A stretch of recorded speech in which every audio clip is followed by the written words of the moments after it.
क्या आपको गुदामार्ग के पास बार बार स्वेलिंग हो जाती है, एक फुंसी या फोड़ा टाइप बन जाता है जो कुछ दिनों में फूट जाता है और पस निकल जाता है और फिर दोबारा से कुछ दिनों बाद ये फुंसी दोबारा हो जाती है?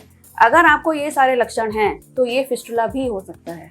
हेलो एवरीवन, मैं doctor Ruchi Gupta, medical director and co founder of centre for piles and fistula. हमारा मेन सेंटर रोहिणी दिल्ली में है और इसकी 2 ब्रांचेस इंदिरापुरम गाजियाबाद और जनकपुरी दिल्ली में भी उपस्थित हैं। आज हम बात करेंगे फिस्टुला के बारे में। फिस्टुला एक एनोरेक्टल डिसऑर्डर है जिसको हिंदी में हम भगंदर भी बोलते हैं।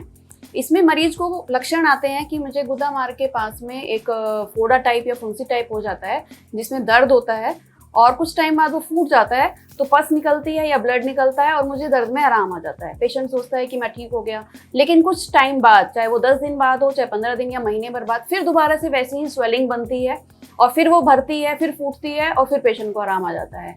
पेशेंट अगर इसको सिंपल बाल तोड़ समझ ले और लोकल मेडिकल स्टोर से केवल एंटीबायोटिक्स और पेन किलर खा के काम चलाता है तो ये कुछ टाइम के लिए तो दब जाती है, लेकिन बार बार फिर ये बननी शुरू हो जाती है। बेसिकली ये फिस्टुला है, इसको बाल तोड़ समझने की गलती ना करें। फिस्टुला अगर मेडिकल बात करें, मेडिकल टर्मिनोलॉजी में बात करें तो एक ट्रैक होता है जो पस से भरता है। इसी वजह से जब पस से भर जाता है तो स्वेलिंग बन जाती है, फिर फूट जाता है, पस निकल जाती है। लेकिन अगर इसका प्रॉपर ट्रीटमेंट ना करें तो अंदर ही अंदर कॉम्प्लिकेशंस बढ़ती चली जाती हैं। कई बार एक ओपनिंग की बजाय 2-2, 3-3 ओपनिंग्स भी पेशेंट को देखने में मिलती हैं। अगर हम फिस्टुला के कारणों की बात करें तो ये उन मरीजों में ज़्यादा देखने को मिलता है जिनकी लाइफस्टाइल में लॉन्ग सिटिंग या लॉन्ग ड्राइविंग आती है, या जिनका खान पान थोड़ा हेल्दी नहीं है, जैसे कि ऑयली, स्पाइसी, नॉन वेज, मैदा का सेवन ज़्यादा है, वाटर इनटेक कम है, फाइबर इनटेक कम है, या स्ट्रेस फैक्टर्स। ये सारे लक्षण फिस्टुला जैसी बीमारी को बढ़ाने में हेल्प करते हैं।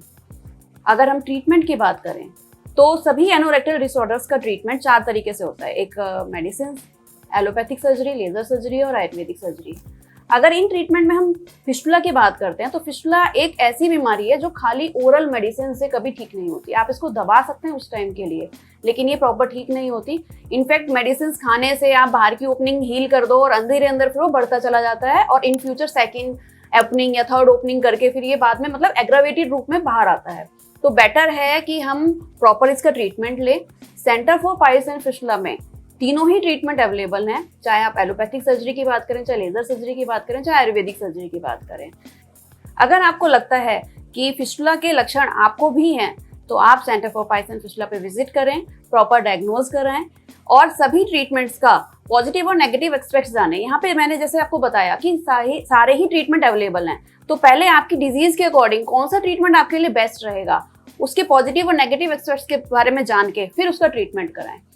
फिस्टुला होने पर परेशान ना होके या लोकली मेडिसिन ना लेके एक अच्छे सेंटर पे जाके प्रॉपर स्पेशलिस्ट से डायग्नोज करा के प्रॉपर ट्रीटमेंट लेके आप एक स्वस्थ जीवन जी सकते हैं। फिस्टुला के रिगार्डिंग अगर और कोई भी आपकी क्वेरी है तो आप हमसे संपर्क कर सकते हैं। Thank you.